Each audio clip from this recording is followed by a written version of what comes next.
Good morning, everyone. Today I am presenting a study on of corneal endothelium changes in the patients of diabetes mellitus and the angle closure glaucoma. Corneal endothelial cell is derived from the neural crest as a single layer of hexagonal cells whose function is to maintain the corneal clarity. Over 60% of the endothelial cells are hexagonal in shape. The size and shapes of the endothelial cells help best in maintaining the fluid barrier functions of the endothelium. Endothelial cell density in the normal healthy corneal cell decreases with the age, and once damaged, remaining cells enlarge to cover up the lost area known as the polymegathism. So oxidative and the osmotic stress from the excessive activation of the polyol pathway and the accumulation of sorbitol results in the corneal endothelial damage in diabetic patients. Anterior segment inflammation induces from the inflammatory cytokines in aqueous humor results with the endothelial cell damage in the glaucomatous patients. All the studies were comparative with the normal population, but this study has been designed to assess a possible effect of intraocular inflammation on corneal endothelium in eyes with angle closure glaucoma and diabetes mellitus. Since a majority of the patients are elderly, they often need surgery for cataract. Determining the corneal endothelial cell morphology in these patients before surgery would help in taking certain precautions during the surgery so as to cause least endothelial damage and result in better surgical outcome. So to study the corneal endothelial cell density and morphology in diabetes and the glaucoma patients, and objective is to assess a possible effect of intraocular inflammation on corneal endothelium and to analyze the corneal endothelial cell changes with diabetes. So all previously diagnosed disease were included in two groups, namely the diabetes and the angle closure with an average age of 45 to 80 years. The study was a cross-sectional hospital-based study, and the age group inclusion was the age group between the 45 and 80, and the patients were glaucoma patients and the diabetes patients.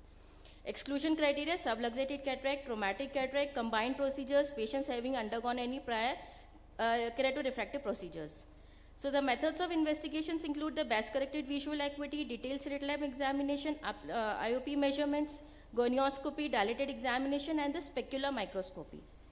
So the result came. The study confirmed that there is a significant increase in the center corneal thickness of 47.9% in diabetes patients compared to the 31.3% in glaucoma.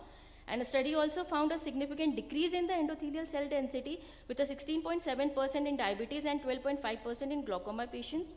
There was a significant increase in the coefficient of variation, that is 64.6%, and decrease in hexagonality of 91.7% in diabetes patients as compared to angle closure glaucoma. So in our study, means the mean center corneal thickness was higher in diabetes, our study is consistent with the McNamara et al. Study. In our study, there is a mean endothelial cell density is lower in diabetes mellitus, which is conclusion is consistent with the Nagraj et al. Study that shows the decrease in the endothelial cell density and increase in the center corneal thickness in diabetic when it is compared to the non-diabetic group. In our study, we concluded that the mean coefficient of variation comparison distance is significantly higher in diabetes, which is consistent with the Cho MM et al. Studies. In our study, we also found that the mean hexagonality comparison according to the disease showing significant changes in diabetes mellitus, which the study in the same study was done by the Sudarshan et al. So our conclusion is, our study confirmed that there is a significant increase in center corneal thickness, decrease in endothelial cell density, increase in the coefficient of variation, and decrease in hexagonality. It showed no significant effect on the corneal parameters in any disease group. So we thus recommend that it is important to take optimal preoperative and intraoperative measures to protect the corneal endothelium in all the diabetes mellitus and angle closure glaucoma patient during any subsequent intraocular surgeries. Thank you. Thank you, Dr. Arya. Very nice presentation. So my questions are that you studied the corneal endothelial changes in patients with both diabetes mellitus and also having angle closure, or they were two separate groups? They were two separate entities. So in many of your results, why did you compare diabetes mellitus with angle closure? You should be comparing with normals. Diabetes with normals, angle closure with normals. So ma'am, already the studies were gone with the comparative with the normal populations. So in our OPD, there is mostly the patients came with the angle closures and the diabetes patients, and they need a cataract surgery. So I just wanted clarity. So your purpose of the study is you have two groups of population. Yes. That is, one is diabetic patients. Yes. The second is angle closure patients. Yes, ma'am. So, and then you're looking at the endothelial changes. Endothelial changes. So But in your purpose is not to compare between the two groups. no, ma'am. It's So just then like why the in your results have you compared? You need not do that. That's what I'm trying to tell you. yes, You ma'am. need not compare the two because that's not your purpose. So you're confusing me at No, ma'am, least. it's not a comparative. It's just a, like they in future they need a cataract surgery, so we can like counsel them about the visual prognosis after the cataract surgery. That not because of any complication there. There can be We'll possible. discuss that, this offline because I don't think you're getting my point. So Okay, just one So- question. yes, yes, ma'am. But don't you think even otherwise we should be using all the optimal measures to protect endothelium in all cases of cataracts?